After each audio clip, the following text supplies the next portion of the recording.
Hi everyone. For this assignment, I had the privilege of interviewing someone very special, which is my dad, Mr. Lee Chun Sing, about his leadership style and how he makes decisions at work. As someone who has been managing people and navigating challenges in the corporate world for more than 20 years, he had a lot of insightful and sometimes surprising experiences to share. Let's dive into what I learned from this interview and how it connects with leadership and decision-making theories.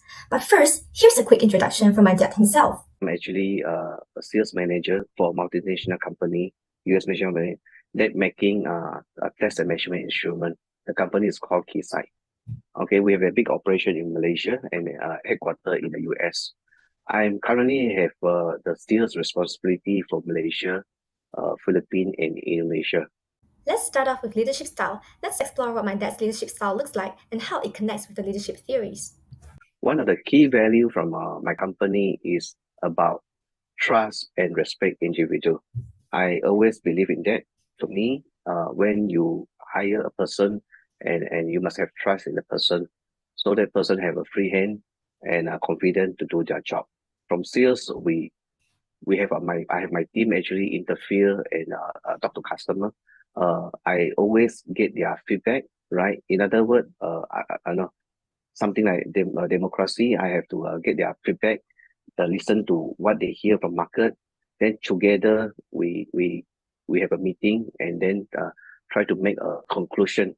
From the interview, I identified that my dad's leadership style is a combination of democratic and laissez-faire approaches. On the democratic side, he actively seeks feedback from his team and listens to their opinions before making decisions. He also maintains an open-door policy, showing a strong commitment to communication and inclusion. According to Lewin, Lippitt, and White, democratic leaders typically involve team members in decision-making process, which boosts morale and engagement. At the same time, he demonstrates laissez-faire traits, placing trust in his employees, giving them autonomy, and respecting their expertise without micromanaging. Base and Alvolio note that this style promotes innovation and a strong sense of independence, especially in skilled teams. Individually, democratic leadership helps to build psychological safety, where employees feel safe to speak up or even admit mistakes without fear of being judged. This kind of environment supports learning, encourages collaboration, and boosts overall confidence. In contrast, the freedom offered by laissez-faire approach supports the development of self-efficacy, a person's belief in their ability to succeed at specific tasks.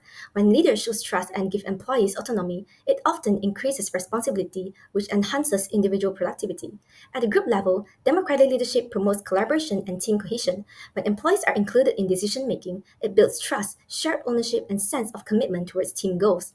On the other hand, laissez-faire leadership encourages creativity, innovation, and peer collaboration, especially when a group consists of highly competent or experienced individuals. So overall, my dad's leadership approach not only influences how individuals think and feel about their work, it also shapes how teams function together, supporting both personal development and collective performance.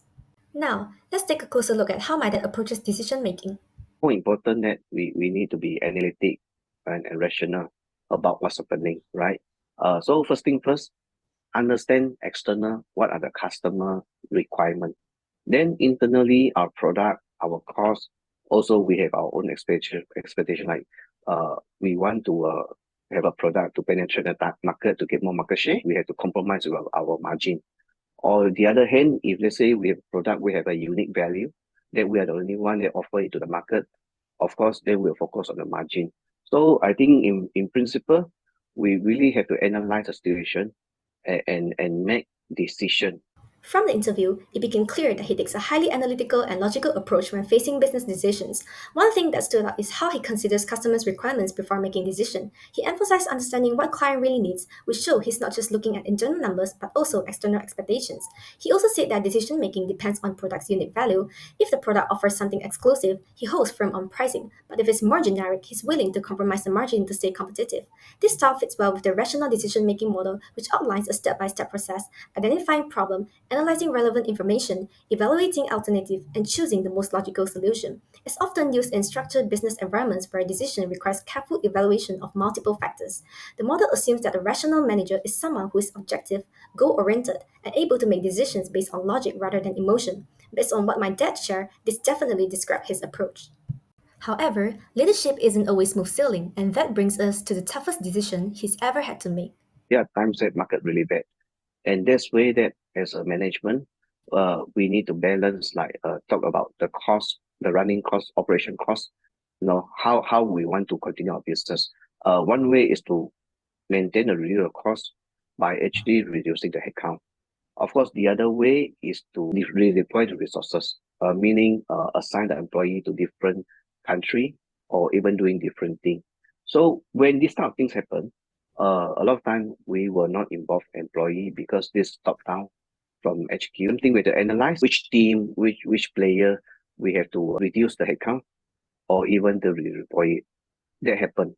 It's a tough decision, but again, as a manager, I think we actually help to manage the business for the company. According to the interview, he shared that during a market downturn, the company had to cut operational costs. Because of the urgency of the situation, he couldn't afford to take consultative approach. Instead, he had to shift from his usual democratic style to a more autocratic one where decisions were made top-down without much employee input. This shift highlights a key concept in contingency theory, which suggests that effective leadership depends on the context. In times of crisis, leaders often have to make fast and firm decisions, even if it means sacrificing the usual inclusiveness. He also remained rational by evaluating each employee's performance before deciding who would stay, ensuring that decisions were made based on business needs, not emotion. However, the decision came with a cost, which is low morale. With fewer people doing more work, stress level rose and team dynamic changed. This reflects a common downside of autocratic leadership. Despite that, this decision was necessary to keep the company stable during a tough economic period, showing that leadership isn't always about being liked, but about making hard call for greater good. One significant lesson that I took away from this interview is that effective leadership is about adaptability with integrity. My dad's ability to shift from a democratic to an autocratic style during a crisis while still applying rational judgment showed me that leadership isn't about clinging a fixed style, but about responding to what the situation demands. What stood out was how he made tough decisions without losing sight of fairness and long-term goals. It reminded me that how true leaders is about balancing empathy with logic and people with performance. Sometimes the right decision isn't the easiest one, but real leaders have the courage to make it anyway. Personally, it made me reflect on the kind of leader I hope to become, someone who listens, adapts, and leads with both head and heart. To quote John C. Maxwell, a leader is one who knows the way, goes the way, and shows the way. Thank you for watching.